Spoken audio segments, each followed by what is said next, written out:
menurut Mem, apa saja faktor-faktor yang mempengaruhi motivasi belajar siswa di dalam proses pembelajaran? Baik,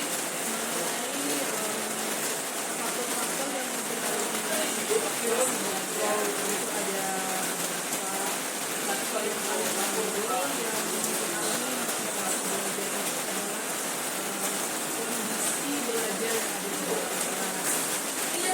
Kebanyakan anak-anak tidak memiliki motivasi untuk belajar dikarenakan cara atau metode pembelajaran di dalam kelas yang tidak sesuai dengan kebutuhan, minat, bakat atau kompetensi dari siswa tersebut. Apakah masih ada lagi faktor-faktor lain yang mempengaruhi? Faktor-faktor yang mempengaruhi tentu kurang kemampuan atau kapasitasnya dalam kemampuan awal dari bahasa Inggrisnya itu yang memang kurang, misalnya kosakatanya yang rendah, sehingga dia memang tidak memiliki keinginan untuk belajar. Baik nih, pertanyaan yang kedua. Beberapa peserta didik di sekolah saya itu masih terkendala pada segi penilaian, artinya di penilaian akhir banyak hasil-hasil nilai yang kurang menurut saya. Itu bisa dikatakan sebagai prestasi siswa di sekolah. Menurut Mem, faktor-faktor apa saja yang mempengaruhi prestasi siswa tersebut? Yang mempengaruhi prestasi siswa adalah pertama kemampuan untuk penguasaan terhadap kata bahasa yang rendah, kemudian kosakata yang kurang. Pada intinya seperti itu, kosakata kurang, grammarnya tidak bagus, kemampuan listeningnya juga rendah, tidak suka membaca teks bahasa Inggris, mengakibatkan nilainya menjadi tidak Mempengaruhi prestasi. Ya, baik Mem. Oke Mem, next question. Oke. Di sekolah saya ada indikasi bahwa komunikasi antara guru dan orang tua siswa terkait pembelajaran peserta didik masih kurang. Kira-kira menurut Mem, hal apa saja yang mempengaruhinya? Yang mempengaruhi kurangnya komunikasi antara guru dengan orang tua tentu tidak adanya wadah atau komunitas yang bisa membuat guru dan orang tua itu bisa saling berkomunikasi. Jadi karena tidak ada fasilitas atau tidak ada komunitas atau wadah yang menjadi tempat bertemunya guru dan orang tua, sehingga komunikasinya sering terputus. Menurut saya seperti itu. Jadi menurut Mem seperti itu ya. Bagaimana dengan pemanggilan orang tua siswa ke sekolah? Mengenai pemanggilan orang tua ke siswa itu seperti hanya bukan merupakan model pencegahan, hanya sebagai kalau misalnya sudah ada masalah baru dipanggil orang tuanya. Tapi kalau dia bersifat komunikasi yang untuk mencegah terjadinya hal yang tidak diinginkan, seharusnya memang harus ada media atau wadah atau setidaknya komunitas yang semacam paguyuban atau grup WA yang bisa menghubungkan guru dan orang tua. Baik Mem, terima kasih. Sama-sama. Fourth question. Oke. Ada hal yang cukup menarik juga yang ingin saya tanyakan terkait dengan penggunaan model-model pembelajaran. Ada beberapa model pembelajaran yang Mem ketahui kan selama ini ya. Iya.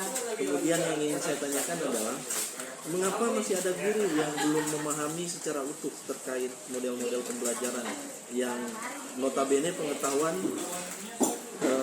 terkait model-model pembelajaran adalah amunisi ampuh dalam proses pembelajaran.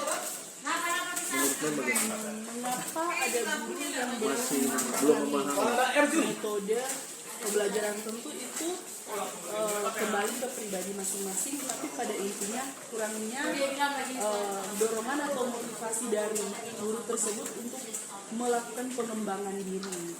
Sehingga ketika guru yang bersangkutan tidak memiliki rasa untuk mengembangkan kompetensinya, maka dia stuck di situ dan tidak mau lagi lebih banyak belajar. Oh, begitu ya Mem. Iya.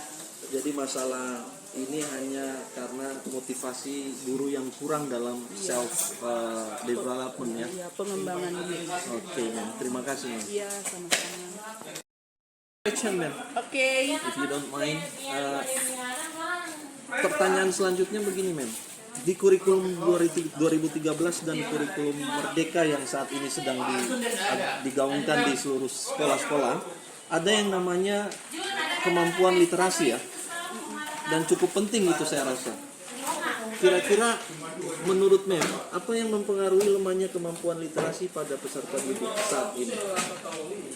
Kurangnya kemampuan literasi pada peserta didik tentu ada banyak hal yang mengakibatkan kurangnya literasi, keinginan siswa didik untuk meningkatkan literasi. Tapi kalau menurut saya pada umumnya itu dipengaruhi oleh tidak terciptanya situasi yang memaksakan atau mengkondisikan siswa untuk banyak membaca atau berliterasi.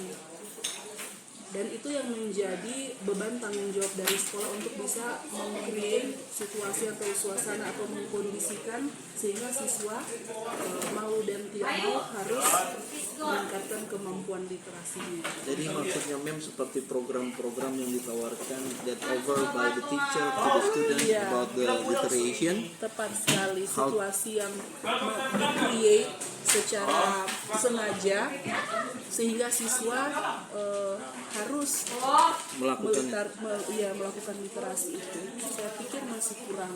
Masih kurang Mem. Iya, masih kurang. Oke, Mem. One last question. This is additional question actually. Okay. It's about English subject. English subject. You as an English teacher, it's not like as we know, English become one of the what we call it momok in Indonesia, yeah. Yeah, something that people Afraid about it. doesn't like to Yeah, study. doesn't like to study. What do you think?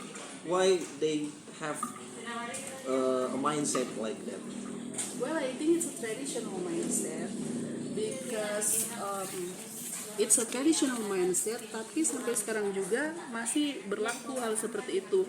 Dan itu yang menjadi tantangan dari guru-guru bahasa Inggris, karena menurut pendapat saya yang paling penting itu dalam pendidikan bukan ke kurikulumnya tapi ke gurunya dulu.